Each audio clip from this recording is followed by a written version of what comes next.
Everyone talked about a morning routine and meditation. And I'm like, if all of these really successful people that I admire do this, there's got to be something to it. I need to wake up and work out. I need to wake up and do this. But those things didn't work for me. So it was trying something for a week. Do I feel better? And I got it to a routine of the things that feel best for me. Those 5 things might not work for you. The best-selling author and host. The #1 health and wellness podcast. On Purpose with Jay Shetty. Hey everyone, welcome back to On Purpose, the #1 health podcast in the world. Thanks to each and every one of you that come back every week to become happier, healthier, and more healed.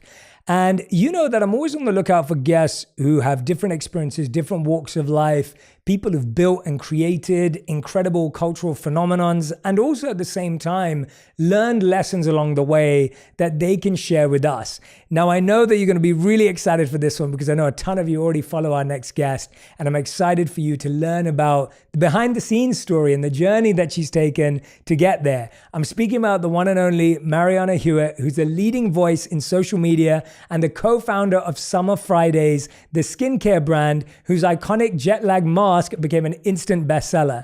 Marianna is also the host of her own podcast, Life with Marianna, the #1 fashion and beauty podcast. I got to be a guest, I think right at the beginning, near when the show launched. It's been on an incredible trajectory, amazing guests. Make sure you check it out. Marianna's a dear friend, so I'm loving this opportunity. I just said to her offline that when a friend comes on the show, I think I know them a little bit, and then we interview them, and then I realize I know them a whole lot better. So I hope you feel inspired to interview your friends as well. Marianna, welcome to On Purpose. Thank you for having me. No, it's so great to have you. I've been looking forward to this, and I loved the interview we did for your podcast 2 years ago now. Yeah, it was one of my favorite episodes, and people loved it so much. And so I'm so happy you're coming back again. Yes. I'm excited to come back again. And you know, you've just been on this incredible journey with your brands, your work, the community you spend time with. You're such a respected voice, such a well-known face in the industry, which I think's really hard to do when you've done it from building a brand, when you've done it from building social media. It's hard to maintain that. But I want to go backwards today because as we were researching, we also found that you don't always share too much about yourself. And that's obviously what On Purpose is built upon. And I wanted to ask you, and I ask this often, what's your earliest strong memory as a child? Can you remember, if you could go back, what's one of your strongest, earliest memories, and why is it so important to you? And I'll tell you mine as I let you think on yours. If I think about my earliest memory, I can probably remember holding my sister when she was born. So I was around 4.5, going on 5. And I remember her being in my arms, and it was amazing to have that opportunity to actually hold this baby. And I remember my parents had been preparing me for this moment where they were like, you got to pray for a new little friend to be in your life. And so for weeks on end and months, I was praying. So I was prepped. And then when my mom was going to hospital and everything, I remember my dad staying at home with me and doing puzzles and keeping me occupied and getting me ready. And then finally, when I held my sister, it was such a moment. And the reason why, and I think about how that moment impacted me, and I feel my parents did a great job at me being excited. And at the same time, I feel that's been a big part of why I feel so close to my sister. And I often call my sister Kid because I see her as my little child. And so there was a parental aspect. I feel like I became quite fatherly early on. So anyway, that's my earliest memory of 4.5 years old. I want to know yours. We have a mutual friend, Audrey, and she was asking me the other day, how far back do you remember? And I'm like, I remember my first day of kindergarten. She's like, you do? And I was like, yeah, I can remember waiting in line. I can remember my backpack. I remember going into school. And it really was memories from 6 on where I remember a lot. At the time my parents got divorced, I was 6. So this is very early 90s, before a lot of families were getting divorced. And I had grown up in Germany. That's where I was born. And after my parents divorced, my mom went back to Germany. And this is very modern of my parents at the time, but I ended up living with my dad full time. So my dad was a full-time single parent. They were cross-continental co-parenting, which is it just seems very crazy thinking back then. But I think it's a lot to my independence now because I started flying by myself to Germany to see my mom when I was 6. Wow. So my dad used to take me to the airport. This is before TSA pre-check. This is how long ago it was, where your people could walk you to the gate. So my dad would walk me there, and then someone would take me on the plane. I would fly to Germany. I would meet my mom there on the other end. And I'm an only child and a youngest child. So I have 2 older half sisters, but I was my parents' only kid. So from a really young age, I had this independence of, okay, I can fly to Germany by myself. Like I can do everything by myself. And I think my parents always treated me as an adult at a really young age, and they instilled independence in me. And they always treated me like I was an adult. So my parents are much older now. My dad is 85. My mom is 72. And so I think they were at a phase in their life where they were a little bit more grown up. They had figured things out themselves, and they said, this is the way I want to parent. I'm not going to smother you. I'm going to let you be your own person and figure things out. And I think that independence has really gotten me to where I am today. And so when people are like, how do you travel all the time for work? I'm like, oh, I've been traveling since I was a baby. So it's something I'm so used to. I love that. I did not know that. And I think it's really interesting. I don't live in my past that much, and you don't strike me as someone who lives in your past a lot. But I do love going backwards to kind of connect the dots with those experiences. And what you just said is a perfect example of how you took that. Have you found sometimes that you speak to people, but we all react to things differently? Like for someone else, that going back and forth would have made travel really scary. And they would have been like, God, my parents got divorced. Like it was the worst. And I had to go back and forth. Whereas your story is, I'm independent and I travel. Do you think you had to reflect, or did you do any work to get there? Or was that just natural for you where it was like, I just felt like it was a good thing? Because I'm always intrigued as to life happening to us versus us choosing what life does to us? Yeah, I think there's 2 scenarios here. So I have a friend who has really bad flight anxiety. Like she cannot get on a plane without taking something first. And we talked about it recently, and she's like, I think because my parents were divorced, and I thought every time I got on a plane, it was that I was leaving one parent and going to another one. And so she has a really bad time flying now 30 years later because of those experiences. Again, my parents being modern at the time, which is more common now. My parents actually got me a therapist when they were going through divorce. And this was 30 years ago. So you have to think I was 6 years old, and my parents said, okay, we're going to separate. We're going to give you someone to talk to. And so at the time I could actually process my emotions, not really remembering like what was happening, but they were so cautious about how to handle the situation that I think it made me feel like, oh, it's not a bad thing that they're separated. They're doing these things because they love me and they want to be happy people independently. And so the way they handled it then reflected on who I am as an adult today. So I think as I think about one day becoming a parent, all those things from someone being 6 really does reflect on who they are as an adult. That's incredible. Yeah, so your parents are super mature. Yeah. That's like, this is like parent goals over here. Yeah, but you have to think then people weren't getting divorced. People were not going to therapy. Parents weren't co-parenting. There's not even really cell phones at this time. So they were trying to co-parent in different continents without Wi-Fi, without cell phones. And the fact that they were able to do it, it's like if you live in the same city with someone else, it's definitely possible if they could do it between countries. Wow. And do you feel that because of the way they handled it, you've continued to have a good relationship with both of them? Yeah. Because of what were some of the others? Because I think there are so many people today who have parents who got divorced, or a lot of people who actually have parents who never got divorced, but they feel that could have benefited them. And then of course, there are parents who stayed together and people are grateful for that. But from your experience, what else? I'm just so intrigued by how incredible your parents are. Like, what else do you think they got right that despite being in separate countries, you felt like you had a healthy relationship with both of them? They always made sure, like, no matter what, this was the schedule. I spent my summers with my mom in Europe. I would go see her during holidays. She would come back to see me. And so my mom was always planning work trips about coming back to where I was. And so she would make sure she was present at school, even though she didn't live in the same state as me. She would come to different things. And so that time is really important. And I remember more the days that she was there than she wasn't there. And so now I'm so close to both of them. And they're really like friends to me now at this point. It's not really like a parental relationship. If anything, I probably parent them a little bit too much, but they're just so incredible. And I think hindsight is that they're older and I have the gift of age from them. And I think because they were fully mature adults by the time they got married and had kids, they realized how to be a parent more. I think a lot of times when you're still trying to figure yourself out in your 20s and 30s, it might be a little bit too early, but I think my mom waited till she was 36 to have me. My dad was 49, and I think they were in a place where they were fully ready to become parents, and I think that really reflected on the way they raised me versus feeling like I have to do this because of my age, which I think a lot of women feel that way now. Like, oh, I'm 30, I have to do this thing now, but they don't feel ready because society keeps telling us we have to have kids by a certain age, but I think they waited, and that waiting made them better parents to me. Yeah, wow. So not only were your parents open to therapy, Yeah. getting divorced, moving country, your dad being the primary caretaker, and then your parents were actually having kids late, which was so not normal then. Yes. So it sounds like they were breaking all the rules. They were doing all the things that I want to do now in life, but a long time ago before it was like normalized. Yeah. Tell me one of the ways that you feel you parent your parents now that they're older. And of course, you know, what's been one of the most beautiful ways that you've got to return that? I do I do so much for them now, but it's like such a blessing to be able to do that for them. And so my parents are so grateful for anything if I buy them a flight or book something for them. But now it's like travel. I want to make sure that they're like very comfortable. So it's just making sure that they have everything that they need. So I have a half sister who's older. She lives in Connecticut. So my dad wanted to see them for Thanksgiving. So it's just, he's like, oh, thank you so much for this flight. Like he has so much gratitude for a flight that I could book for him. And it's like, if I can work hard to make sure that you can go see your great grandkids, it makes me so happy. Or my mom to be able to go on a trip and do the things that she wants to do. So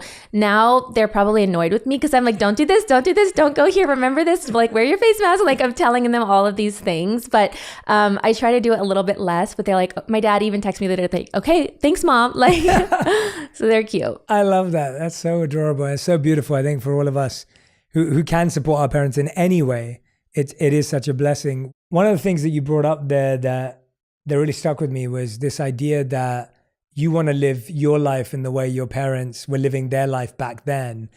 Do you feel like you didn't grow up with a lot of limitations in your mindset or boundaries? Because I think what you were saying is that a lot of, for example, you gave the example that a lot of women feel like, oh, by the time I'm 30, I should have had kids by now, or by the time I'm this. And I think time and society place a lot of these boundaries and barriers. Did you feel more free from them because of how you were parented? Or did at any point in your life, did these become a part of your education as well? There's a couple things. So one, my dad grew up really poor. He was born at the end of the Great Depression and grew up, my grandpa was a preacher. They had no money, like very, very poor. My dad only could go to college because he joined the Air Force and was able to go on a GI Bill.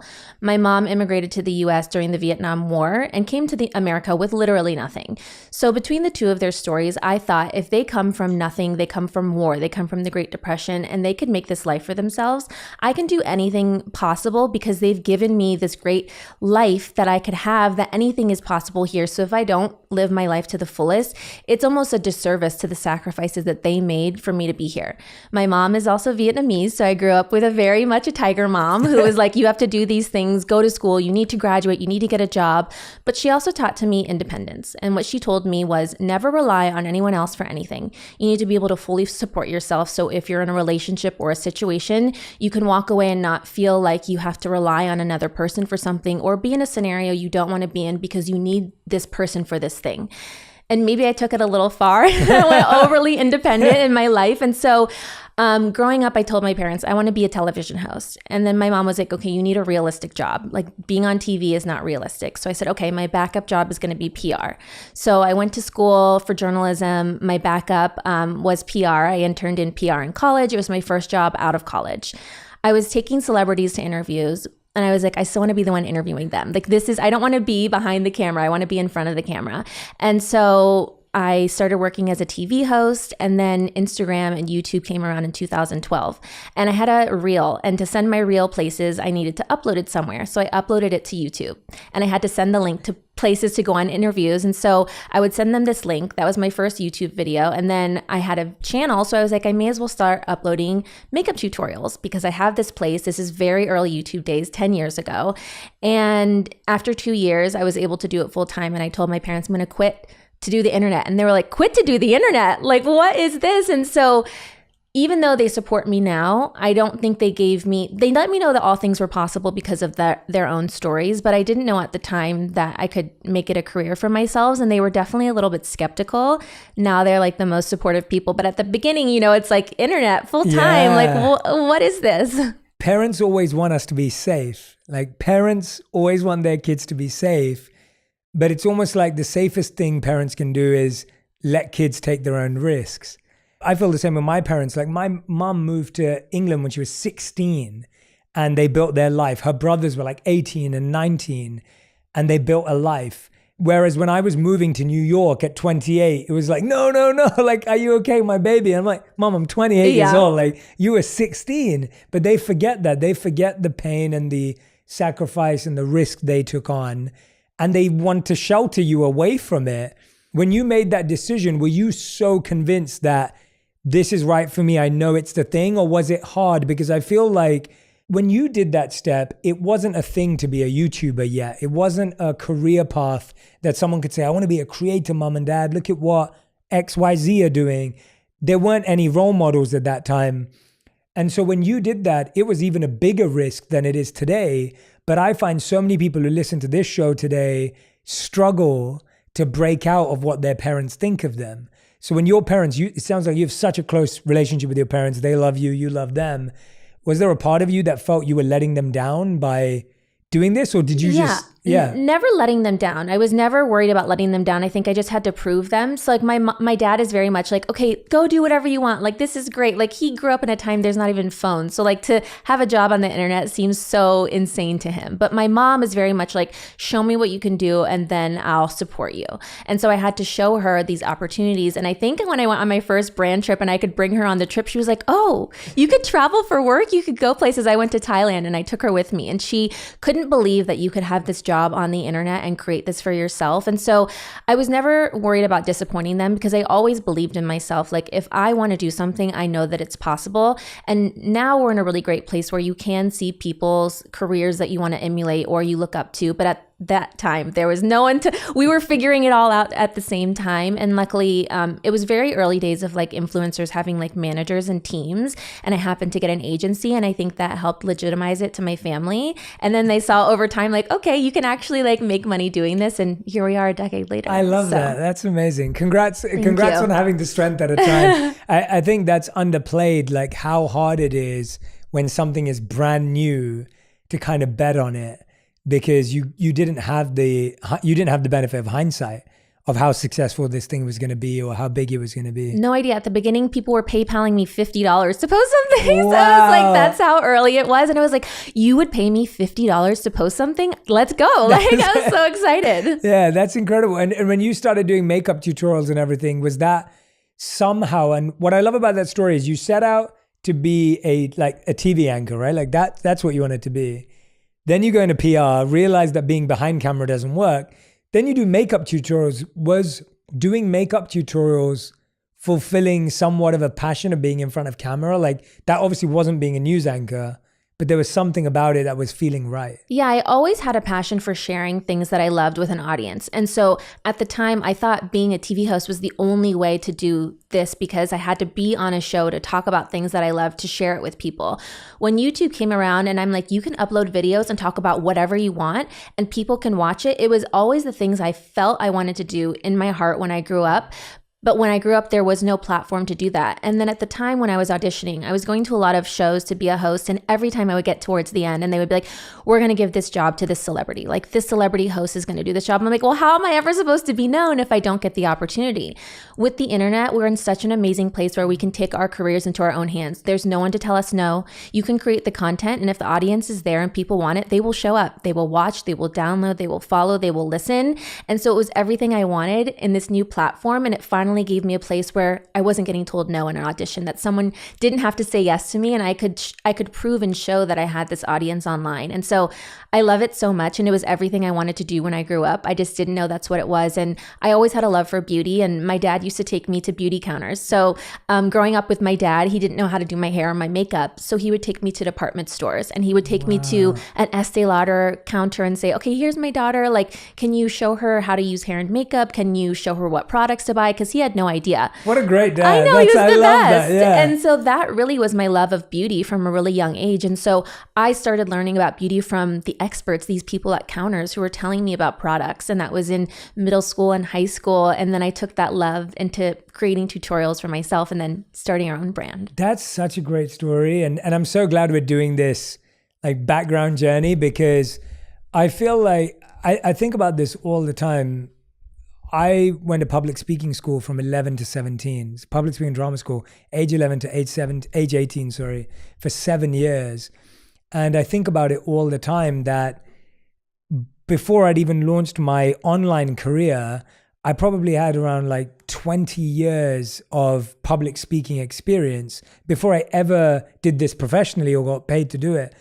And I think that when I hear your story of like, as a little girl, like going to a beauty counter, learning about not just how to put on makeup, but which brands were doing well and why, and then skin tone and color, and then maybe looking for gaps in the market. Like you get such a real grassroots experience that no one else can get just by looking at what we have today. I feel like grassroots learning, there's nothing better than that. Do you feel like there were things then that you were like, one day, like... Yeah, I think at the time, I remember learning how to contour in high school before it became trendy like years later. And I remember I was at a MAC counter and they were like, this is what like drag queens use on stage. This is what they use in stage makeup. This is called contouring. You use this brush, you use this powder, you put it right here. So when you're on stage, your face really stands out. And I can remember this person telling me at a MAC store how to do this step. And it's something I still do in my makeup every day today. And here we are like 15 years later from when they taught me this. And so I loved learning from them. And so it was so great, but you don't know it at the time. And I think in life, every job and every experience, whether you end up doing that job long-term or not, you really do learn something from each of those things that pile on to the next job. Like in high school, I used to work at restaurants. I used to be a hostess at restaurants. And being a hostess, maybe you don't think it's connected to the job I have now, but I had to stand in front of a restaurant. I had to talk to strangers. I stood on my feet for a long time. I had to have conversations with people who were angry waiting for their tables or wanted something really quickly, or making conversation with them, walking them to their tables. And now I have no problem networking or meeting new people or going up to people when I see them at events or places, because I had these skills that I learned at a really young age of how to talk to anyone in these scenarios. If you feel like you're not living your passion right now, or you're not living your purpose, or, you know, we talk about these words a lot, I really want you to go back and look at every job you've ever done and reflect on what you learned there, because I promise you that skill is going to be so useful for your passion and your purpose when it comes along. I was saying to someone, my first ever job was I delivered newspapers, but then my second job was I worked at Morrison's, which is our version of like Walmart or like a grocery store, but a big one. And I remember just stacking shelves, and everyone's like, well, what did you learn then? I'm like, I learned how to memorize what was in every aisle. If anyone asked me where anything was, I knew exactly which aisle it was in. I learned how to turn up to work on time and leave on time. And I learned that overtime, you got paid more. Like you learn so many basic things. And what you just said, you learn how to work with different people. I was 15 years old and I learned how to have a boss and how to have a good relationship with my boss. And all of these techniques and skills that you would never learn in a textbook, you never learn at school. When you were going through this journey, you take this decision to make YouTube videos, to make content. Did you ever get wrapped up in like views? How beautiful am I? Makeup? Because I feel like that can get so toxic for people. And I think now what we're seeing so much of is creator burnout. So there's one side that I want to talk to you about, which is like likes, views, comments, engagement. Like how do you deal with the pressure of that? Like you upload something and it doesn't get views. And the other side is when you actually get good at it, and now you're like knocking out videos, you're getting views, everything's going well. But we meet so many creators today who just say, I'm tired of putting stuff out. Like I'm burnt out of having to upload every day to 3 different platforms. I never worried too much about views. And I know that that's a really hard thing to say in a world where our job is valued on followers, views, likes, clicks, and that really is how we're valued. But at the time on YouTube, I started my very first videos with products I use today in my skincare routine. And that's 10 years ago because I genuinely love these products. I was shopping at Sephora. I love prestige beauty. I was a little bit older in the YouTube age. A lot of the people were in either high school or they were very young. And what they were sharing was not genuinely the products that I loved. And so I could have fallen into this trap of, I care about virality. I care about what's trending and I'm going to use these products, but it wasn't genuine to who I was. So I had a slower growth. And I said, I love these brands and these products. I'm going to create videos around this content and I'm not going to be the fastest growing, and that's okay because it's true to who I am. And so if I thought about the longevity of my career, it was more important to me to create content that I genuinely liked and products that I genuinely loved versus chasing views, because virality, maybe people will click on it and watch it because they care about this trending product or this theme, but they're not getting to know you. And it was more important for me to people to like me for what I genuinely wanted to talk about, because I can't really create content if I don't love it, and I just won't do it. It's just not something that I like, and I think that was a problem I had when TikTok first started, was I didn't want to create content just for like the sake of virality. And so on YouTube, I grew a little bit slower, but I started working with luxury beauty brands. And at the very beginning, they weren't really spending money with people, but they saw like there's only a handful of girls on YouTube who are creating content around Armani Beauty and Laura Mercier and these kind of brands. And then I ended up getting to work with them because there wasn't a lot of people sharing it. And so I started working with Sephora at that time and creating videos for their brand pages because they wanted an organic type of video that wasn't a sponsored brand video. And so it was a slower growth for me, but I think it's helped me be where I am today, because what you don't want to do is create content that's just for the sake of being viral. And then, well, what happens then? I have a friend who, she used to be an editor and she left and she's creating content full time now. And there's this trend of people kind of taking like editorial beauty news content and regurgitating it into TikToks. But then you're just retelling a news story and there's nothing personal about it with you. And sure, people are going to watch it. It might get millions of views, but you're not really building your personal audience. And so now that we've created more things for ourselves, I'm so happy that I always kind of stay true to the kind of content I wanted to create, because if not, then you're always going to be in this hamster wheel of creating things for the views and you're never going to really feel satisfied by that. It is frustrating when something doesn't perform well and you want it to do well. And like, it is our job. And like, you know, brands work with us because they want a certain reach or number. And so that stuff is important. And that will come if you create the content that your followers really want to see from you. And then I think, you know, there's been phases of burnout for me because being a creator, there's no job security, there's no hours, there's no health benefits. We have no teams a lot of times. And so it is this scarcity mentality of every time a job comes in, you want to say yes to it because you don't know when the next thing is coming. And so you want to do all the things that you can. But I think in time I learned I have to take a step back and not say yes to everything because it's better for myself long term, and the things will come. But I know it's difficult, especially if you're just starting out, because you are really based and judged on a number. Yeah, I think that's so refreshing to hear that from you. Like, I hope that there's so many people listening to this right now that are going, Marianna, thank you so much for saying that, because I think everyone feels that pressure, but you just explained something really beautifully, that you can have a lot of views, but people are not necessarily watching it for you or understanding who you are. And therefore, every video you post can get lots of views, but it's not like people are really interested in your viewpoint or your perspective or your thoughts. And I think we get those two things mixed up. We think that virality and followers means influence. And actually, it doesn't mean influence at all, because if people only see you as entertainment, they're not going to suddenly listen to your perspective on something you should buy or something you should use or your expert opinion. And so that's what I'm hearing from you. And I hope that gives people a lot of confidence, because I think it's very easy to chase the views. I know there's someone I'm thinking about right now who makes amazing content and it doesn't get a lot of views, but it's built him a really good business. And he's trying to get more views and virality. I'm like, no, like this is building real value because your content's so awesome. You're actually attracting real companies who want to work with you privately because of the value that they see. And that's what your journey says too. When it gets to burnout and everything you just mentioned about no benefits, no work hours, like that's so real. I think burnout comes from doing too much of what you don't feel is true to your core. It doesn't come from doing too much of what is very aligned with you. Would you agree with that? Or yes and no, because I think there is a balance of having time off. And so, yes, we want to do all of these things and we want to work really hard and create this life for ourselves, but I cannot do those things I need to do if I don't also take time to rest. And one weekend, I used to always like work through the weekends. I'm like, oh, it doesn't really bother me if I answer emails on the weekend. It's not a big deal. But then one weekend, I actually took that weekend off and didn't answer my emails. And Monday, I felt so much better and more refreshed. And so now it's really important for me to take those breaks. So I did go through periods of burnout, of over creating and going to too many things. And in college, I had a stomach ulcer because I took on too much and I physically was burnt out in my body because I was doing too much. And so I know that I need those periods of rest.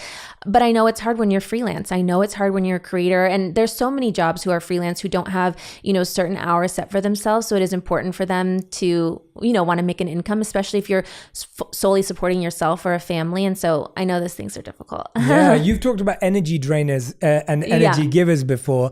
Walk us through that, because I think everyone feels that, whether it's people, places, projects. We all feel that certain people drain us, certain projects give us energy. Walk us through your version of that. Yeah, my energy drainers are saying yes to too many things. So saying no to me is what gives me energy. And I know that saying no might seem difficult at first, especially when you have opportunities that come to you and you want to say yes to everything. But saying yes to things I absolutely want to do has been so helpful. I'm in a place now where I can say no because I feel like I worked hard in my 20s to get to where I am today, that I have the ability to say no to things. But those no's also are important because it's gotten me to the jobs I want to do, the brands I want to work with. I think if you say yes to too many things, you might dilute yourself doing too many things. So saying yes to the things that are in alignment with the content you want to create, the brands you want to work with, the long-term goals you have for yourself personally and professionally. Other energy drainers that I have are not doing my morning routine and my evening routine. So really setting myself up for the day sets me up for success. I get up in the morning, I usually meditate, I gratitude journal, I do like a little stretch, I drink my water, and even like just a few things in the morning set me up, because if I wake up and I just instantly start doing things, there's no time for me just like in myself to turn off. And then I'm kind of just thinking all day long. Other energy drainers, sometimes it's work and people. And I know that that one's a really difficult one to have boundaries around, because you maybe cannot control who you have to be around with work, or people that you have to spend your time with. So it's creating boundaries around those people and things to make you feel your best. So maybe it's at work, you don't sit next to that person, or you focus on working on yourself when you're at work so you don't have to be near them too much, because I know we can't always like eliminate energy drainers in our life. And if it's someone in our life personally, it's difficult, but as I've gotten older, I realize, okay, this person and this friend is draining my energy. When I'm around them, I don't feel great. I don't feel better after I left them. I almost feel more drained just being around them. And so I can love you from a distance. I still love you. I still like you, but I don't have to spend a lot of time with you, and that's okay. I can support you from afar, but I know that if I'm around you, I don't feel my best. And I want more of those energy givers in my life. Like, who do I hang out with and I feel better after I leave them? Like, who makes me feel happier and whole, motivated, energized? And I always love being around you, because whenever I see you, you make us feel so great. You're such a great friend. Our friend Audrey is another one of them. I was going to say like, Audrey. Yeah, the person that came to my mind was Audrey. I was like, Audrey, she's amazing. We love you, Audrey. We love you, Audrey. Yeah. And she really is one of those people where you want to be around people who are good like that. You want people who make you feel your best. And so as I've gotten older, it's less about quantity of friends, it's quality of friends. And I choose to spend time with the people in my life who give me energy and make me feel my best. Because if you notice that after you leave a friend and maybe you're a little bit tired or drained, or you're just like, whoa, when you left them, like, it's okay to start like phasing out people and love them from afar. Yeah, I couldn't agree more with that. I saw this tweet that said, my circle has shrunk in size, but increased in value. And I think that that's the mindset that you're sharing. Then I think that's something people struggle with. I think we feel guilty because we feel like we're leaving friends behind, or we feel bad because we feel people are going to think we're better than them. Like, when you move on from a group, you're often worried about the perception that those group of people are going to think, oh, Jay or Marianna think that they're better. And it's like, well, you're not leaving because you think you're better. You're leaving because you want to be better and you want to grow. How have you kind of outgrown groups, or do you feel you've generally had a group that's grown with you, or have you had to let go of friendships, relationships, and things like that? I have a core like 5 people who have been with me for like over a decade. So that's impressive. These are constants in my life. Yeah. Like Audrey, we met in 2006. So that's like 16 years ago. So we've been friends for a very long time. So it's like, I have this core group of people who are very core to who I am. They know me in my personal life. This is who I want to spend my time with. Like, it's not about content or online or anything. It's just like, who do I want to sit on my couch with, like scroll on my phone or watch TV or just hang out with? And those people are really important to me. I have a lot of acquaintances and people that we know just from work and being around people. And I just know, like, I don't have to be overly close with a lot of people, and that's okay. And I think a lesson that I learned now in my 30s was that a smaller circle is fine. In my 20s, I think you move to Los Angeles, you want to make all these friends, you want to be around all these people. And then I'm like, wait, I don't feel great when I'm around them. I don't feel like myself. I feel like I'm trying to have to be someone I'm not, or prove to them that I'm something. And I don't want to do those things. Like, I want to be truly who I am authentically. And as I got into my 30s, I realized it's okay that my circle is smaller. Like, it's okay to have these people who I know love me and are there for me no matter what. And then everyone else is a bonus. Yeah, absolutely. And I love that you did that. Like, I think if we started seeing our relationships as degrees of connection as opposed to like friends and not friends. Yeah. It becomes a lot easier to know how much time and how much energy to give someone. When you decide to make that transition from creating content for amazing brands, prestige brands, and you're making the switch to being like, I'm going to be a founder, I'm going to create Summer Fridays. When you're making that transition, walk us through some of the things you thought about, because today I find that everyone feels the pressure now, just as we felt the pressure when we were growing up to work at a big company or a well-known organization. Today, the pressure is everyone should be an entrepreneur and found their own company. I feel like that's kind of like the energy, and everyone thinks like they have to launch something or whatever. When you're going from selling other people's things to saying, I'm actually becoming a founder, what are the questions you think people should be asking? What are the insights they should be considering? Because I think it's very easy for everyone today to think, oh, I've got a few followers, I should launch something, or because I'm connected, I should do this.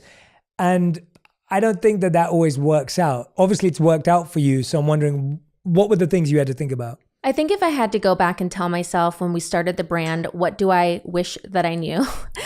And I wish that somebody would have asked me, which it's all the things that I love now, but like, do you really want to run a company?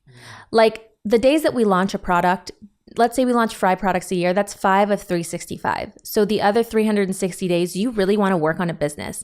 Do you really want to work on a company? Do you want to be a manager of people? Do you want to run the finances and operations? Like, it's all of those not fun things that you do every day. And so I would just ask yourself before starting a business, like, do I really want a business because I love running a company? Or do I just want to say I have my own company?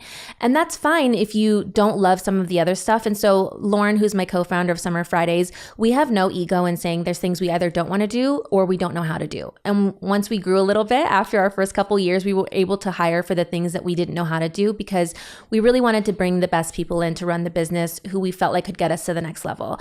I think it's difficult when you're starting a business because running a company is actually just so difficult, the day in, day out of like production of the company, of the items, like selling the things, getting them online.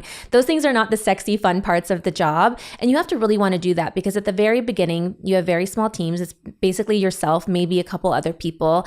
And you're not making a lot of money for the first few years. I think there may be a misconception of like, oh, you start a brand and then all of a sudden you're rich and you have all this money. And that's definitely not the case. It takes a long time, because whatever you invested into the business and you sell stuff, you're just recouping your money for what you've already invested. And then as you grow, you make a little bit of money, you put it back into the business, you hire a person, and then you hire someone else. And so the first few years of Summer Fridays, we didn't pay ourselves because we thought it was more important to invest back into the company. So if you're thinking about starting a business, ask yourself, do I actually want to run a company? And if you do, great.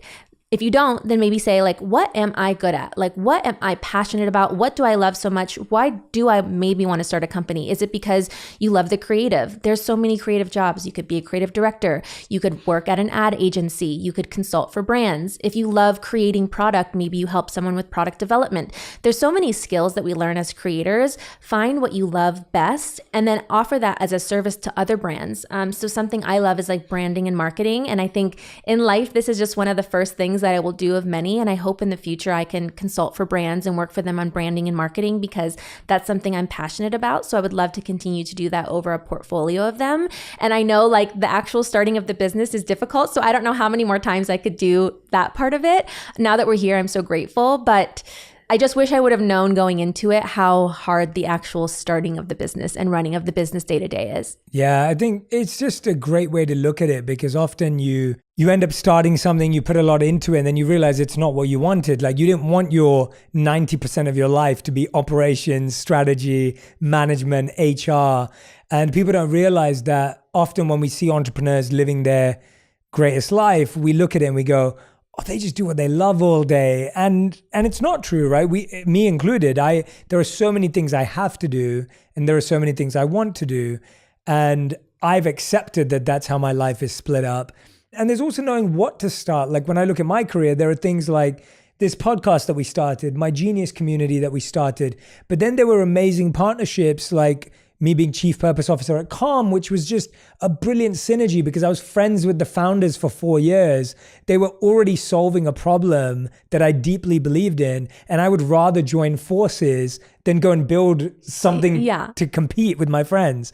Well, it's already an existing incredible platform. So it's like if I can plug into what you already have created and I can make it even better by coming on board, we can make this really great instead of me having something that I'm trying to build and takes time. And so I think you can think about like, what are you uniquely good at? What skills can I offer someone else? And go work with a company, go consult for people, and then see from there, maybe I do want to start my own thing, or I can do this with other people.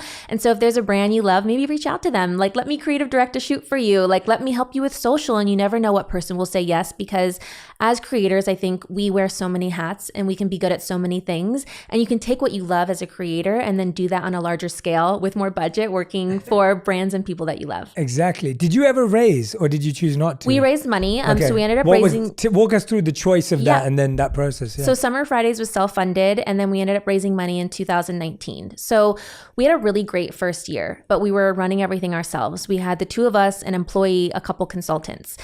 And we were on the sales calls, we were running our retail accounts, but we really didn't know best how to do these things. And it was almost a disservice to ourselves by trying to figure it out ourselves. Like, we got us to a really great point, but we saw we have a bestseller, it's working really well. What can we do to take our brand to the next level and not lose the momentum that we had?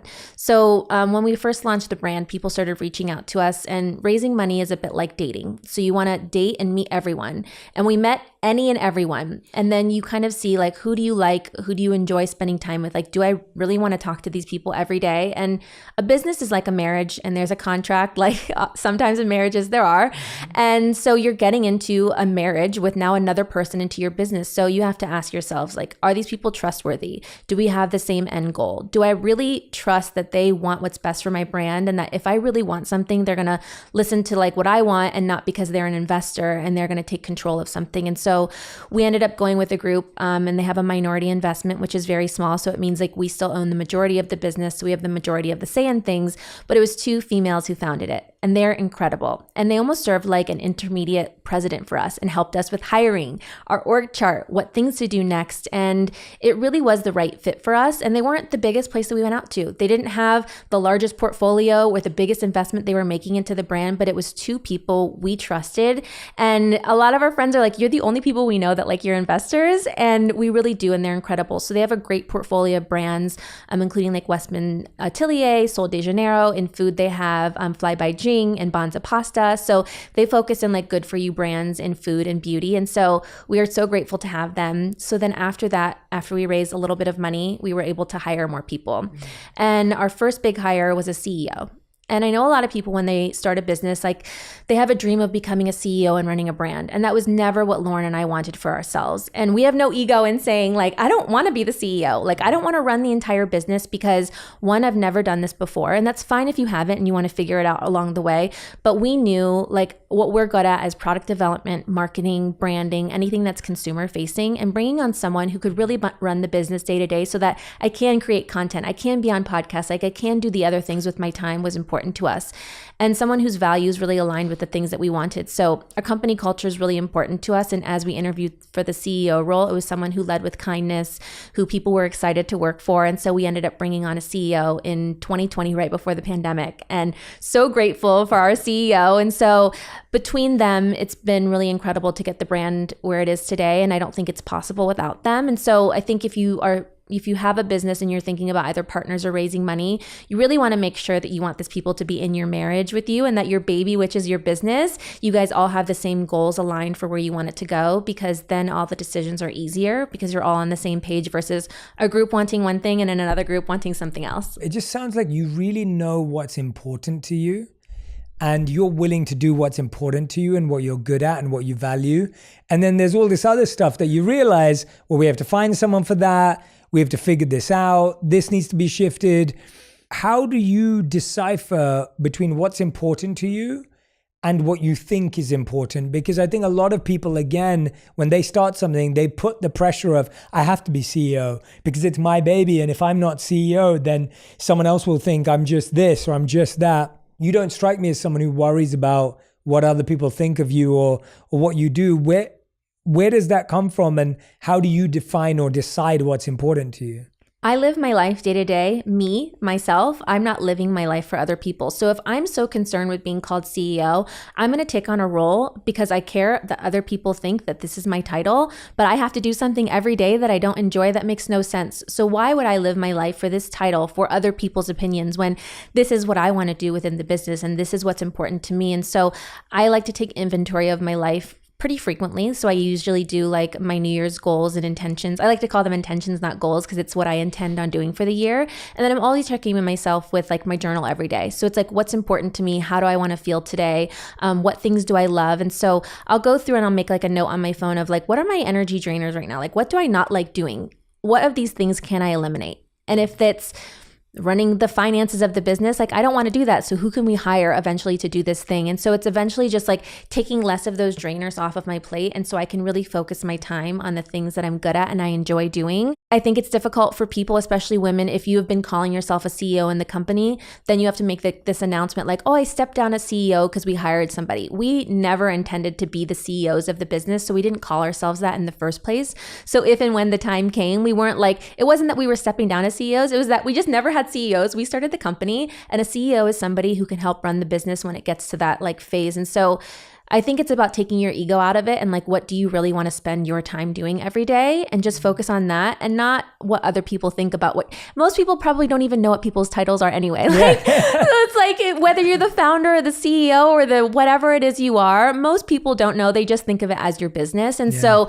don't so much worry about that, or you're going to spend your time every day doing something you don't actually want to do, and you're not going to be happy. And then the business might suffer because of that. Yeah. You've talked so much about habits and routines. Like you have a morning routine, an evening routine. You just talked about your journaling habit, your intentions for the year. Were these things that became a part of your life over time? And if you could walk us through one of them or a couple of them in depth of your actual practice. So I'd love to hear about what is your personal meditation practice. And then any other one that you pick, that just walk us through it, because I think we see this in successful CEOs, successful founders, entrepreneurs, and just happier, healthier people, that routine and a commitment to practices are really beneficial in their life. What are some of yours that you can walk us through with a bit more depth? Yeah. So on the podcast, I kept interviewing people and everyone talked about a morning routine and meditation. And I'm like, if all of these really successful people that I admire do this, there's got to be something to it. So pre-pandemic, I was just waking up, working, going to sleep, working on the weekends. I had no routine and schedule. That was not great for me. But during the pandemic, I actually had time for myself to pick up a meditation habit, to figure out how to journal, to make a morning routine for myself. So I started doing a morning routine because I thought other people were doing it. And I think that's where I failed at first, because I'm like, oh, these people do these things in their morning routine. I need to wake up and work out. I need to wake up and do this. But those things didn't work for me. So it was trying something for a week. Do I feel better? Yes or no? What things should I eliminate and what things should I keep? And I got it to a routine of the things that feel best for me. Those 5 things might not work for you, but it's the things that work best for me. And so it's trial and error of figuring out, how can I set myself up best for the day? Basically, once I start working in the day, my mind is going at all times, and I am always someone who's thinking of 50 different things. And so meditation is the only time in my day where I'm actually just sitting and being and thinking of either the meditation that's happening if it's guided, or I do like a 13 to 20 minute meditation where there's no music, there's no guiding. I just have like a bell that goes. And I'm just sitting and breathing, and I'm never in stillness all day. I'm on my phone, I'm on the computer. And so having that time for myself really just is like a great way to start the day. And then another thing is the intentions. And I mentioned before, I like to call them intentions instead of goals, because I think we might feel like we didn't meet our goals if we didn't do this thing that we set out on a piece of paper to cross off. But if it's my intention to do my morning routine every day, I'm intending to do it. But if I don't feel like a failure because I only did it 5 days this week. Or if I intend to live a healthier life and eat well and work out because I want to fuel my body, that's my intention, instead of being like, oh, I have to be this weight, or I want to do this thing, or be at this goal. I think it's a lot kinder with yourself. So then you feel more motivated by actually doing them and checking them off, versus I didn't complete this goal for myself. I think it's also great to set actual tangible goals you can do, but also know that some goals are out of our control. So if you want to hit a certain number follower or a subscriber or a download count, you cannot control that. You can create the best content you can, but you can't make someone watch the content. You can't make them download or follow. So what you don't want to do is say like, I have to hit 1 million followers by the end of the year. And if you don't hit it,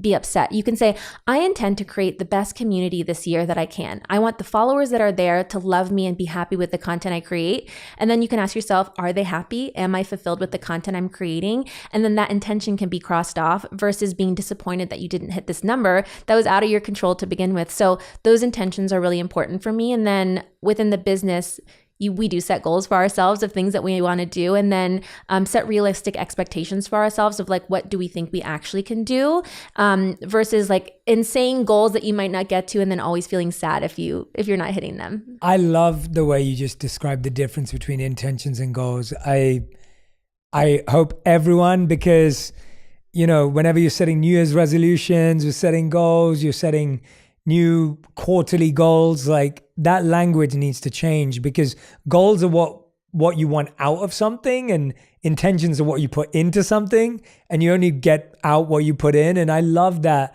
it's so much better to measure yourself against your intentions.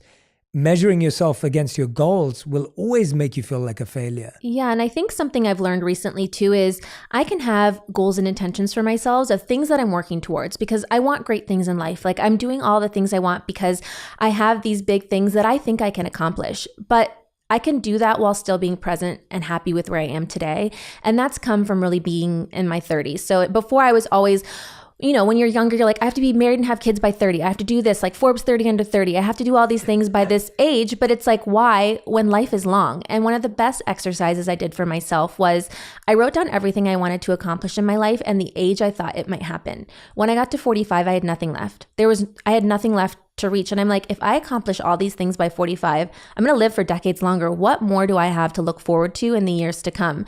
That gave me so much pause to enjoy the journey I'm on, enjoy where I'm at today, be happy, because these things we have today, the things we get to do, the jobs we get to do, the brands we get to work with, the opportunities we have, we wished for the things we have now. So I don't want to rush through them just trying to get to where I'm trying to go. I want to be happy where I am today. I know it's going to come in time. And if it's a little bit later than I thought, it's fine, because I have so many more years left of my life to do all these things that I hope to accomplish. Yeah, that's such a great exercise that if you did write down everything you wanted to do, most people would put the end date as like 30 or 40 or 45. And it's like, you should have achieved everything. And life's so much longer than that. And there's so many more gaps in between. I had a friend who recently found love, and his business and his work took a bit of a back burner, but he found someone that he really wants to spend a lot of time with, and that's what he was doing. And I was saying, you just won, right? Like you could see that as like 2 years out in your business journey. And so now his business is 2 years behind. But I was like, you've just saved yourself years because you found a partner that you're really connected to. And I think often we think of it as like they're separate. Like there's work and then there's life. And it's like, well, no. They're so interrelated. The way you just shared that is spectacular. Like I hope everyone writes that down, takes that away.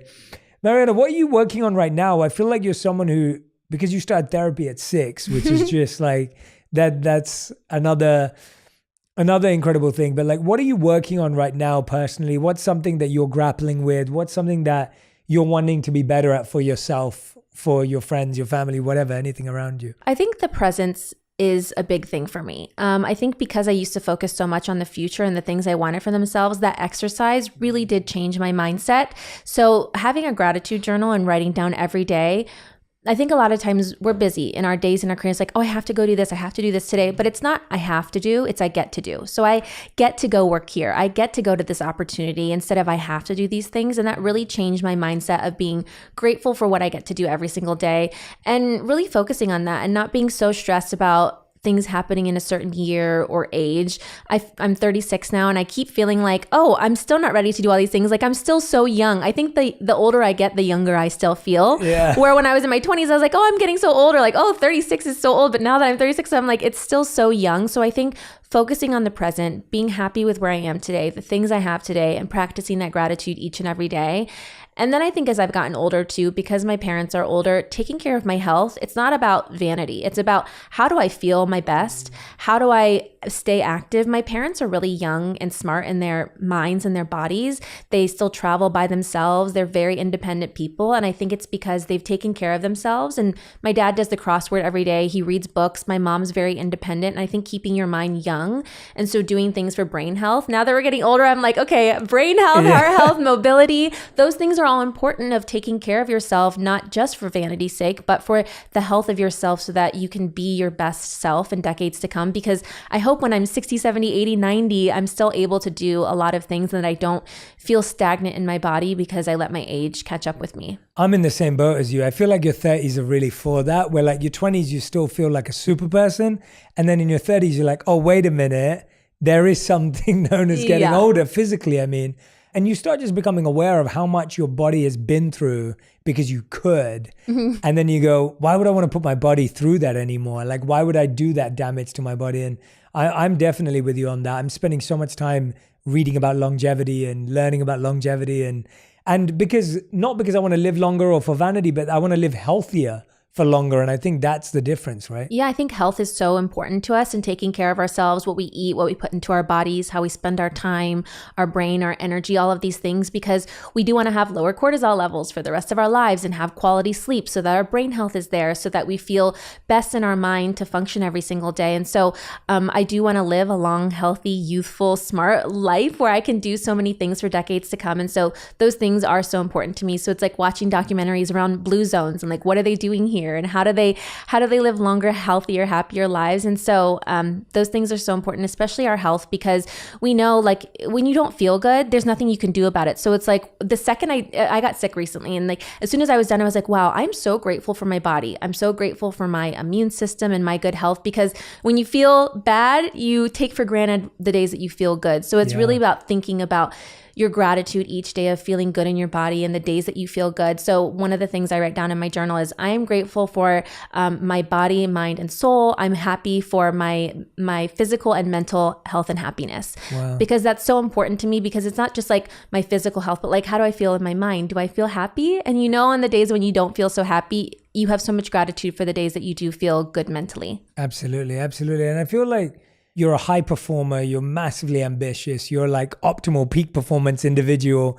And I can relate to that. And what that comes with is you naturally have higher cortisol levels because you're doing more stressful things, right? Like when Kobe Bryant's playing in the final of a game, it's like he's having to deal with more stress and then perform, but then recover as fast, right? And that's what all the best athletes, the World Cup's going on right now, and it's the same thing. All the best soccer players in the world are dealing with more stress. It's not that they don't feel stress when they play at that high level.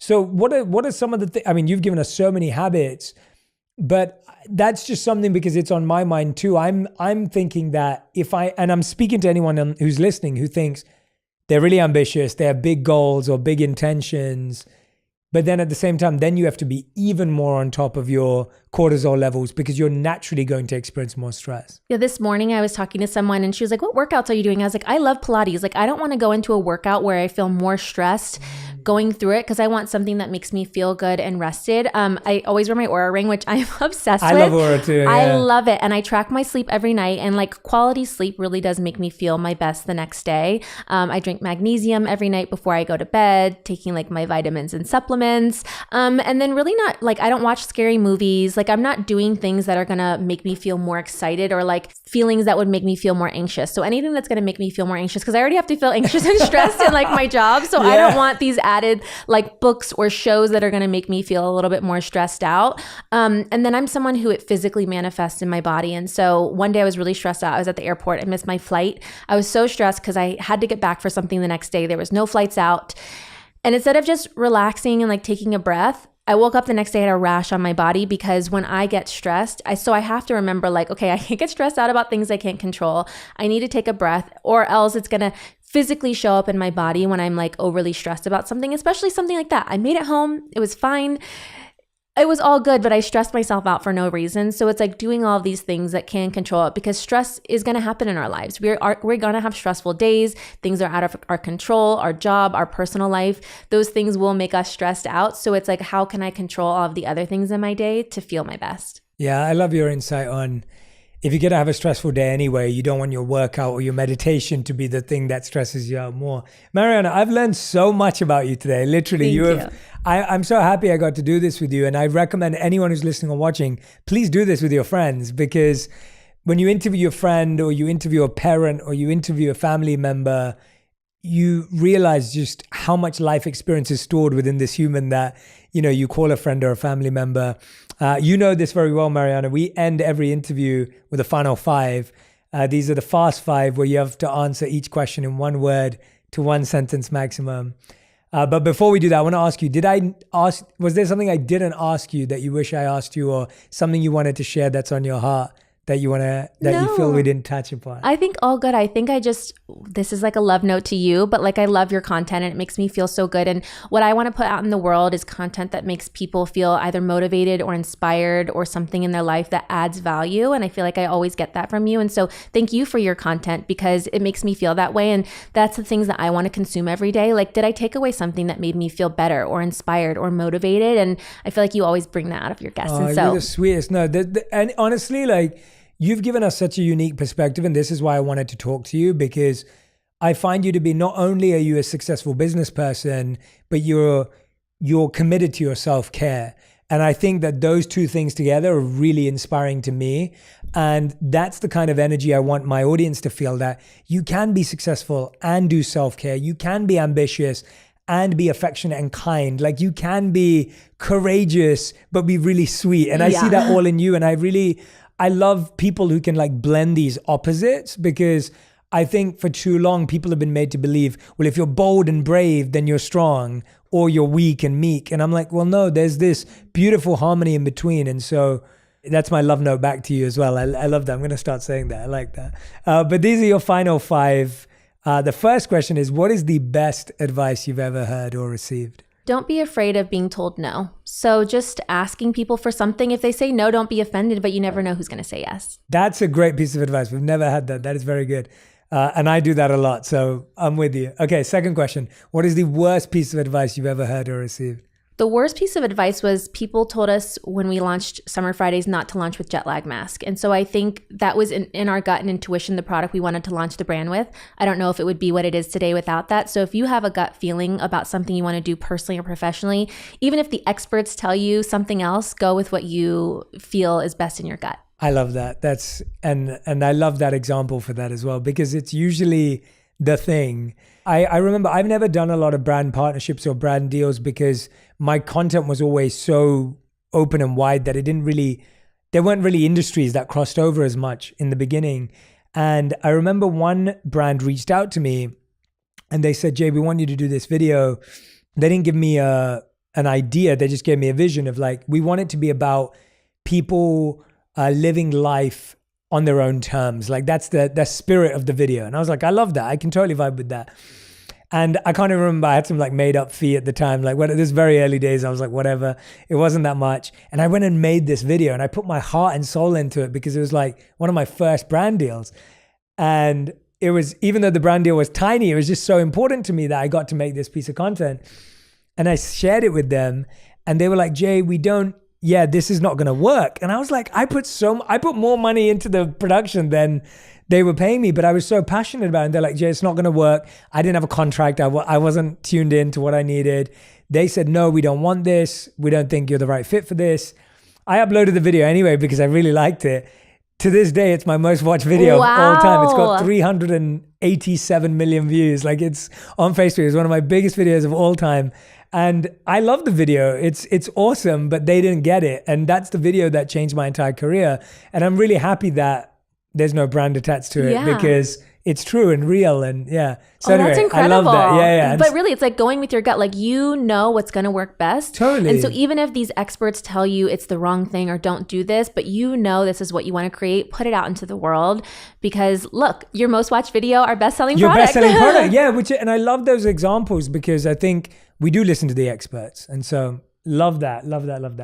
Question number 3, what's something that you used to value that you don't value as much anymore?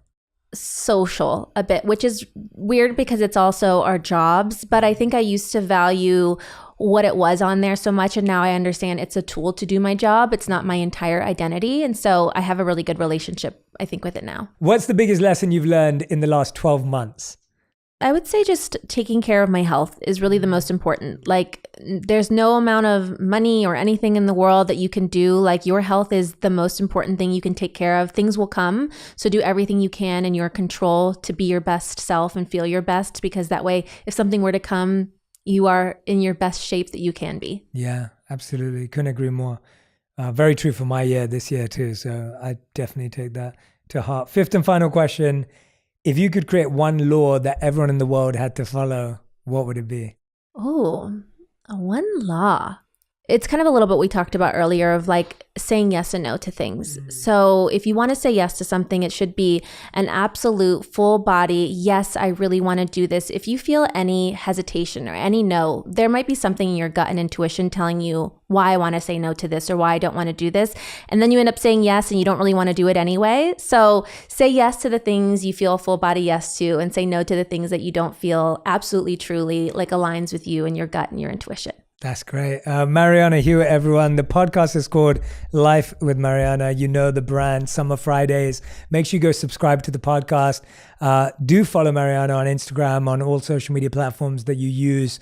And please, the biggest thing I want you to do is tag what you learned from this episode. So take a screenshot right now, tag me and Marianna both on TikTok, on Instagram, Twitter, whatever platform you're using, and let us know what you learned, what you're going to try out, what you're testing for a week, what habit really stayed with you, a new journal question that you might have gained. I love knowing the insights that you actually apply to your life. And that's what I want next year to be about, the next 12 months of your life, whenever you're listening to this, is not how much can you learn, not how much can you grow, not how much pressure you put on yourself, but how much can you apply. And I think in Marianna's journey, I see a lot of applied wisdom. And I think applied wisdom has so much more value than knowledge or books read or episodes listened to. And so focus on application. Marianna, you've been so wonderful today as always. It's been such a joy having you on. I hope we have you on again. Thank you. And keep tracking this incredible journey that you're on. Amazing. And thank you for giving us permission to live long, healthy, successful lives that don't have to end by 40 or 45. Exactly. There's so much life to live. Thank you for having me. Thanks, Marianna. If you love this episode, you will also love my interview with Charles Duhigg on how to hack your brain, change any habit effortlessly, and the secret to making better decisions.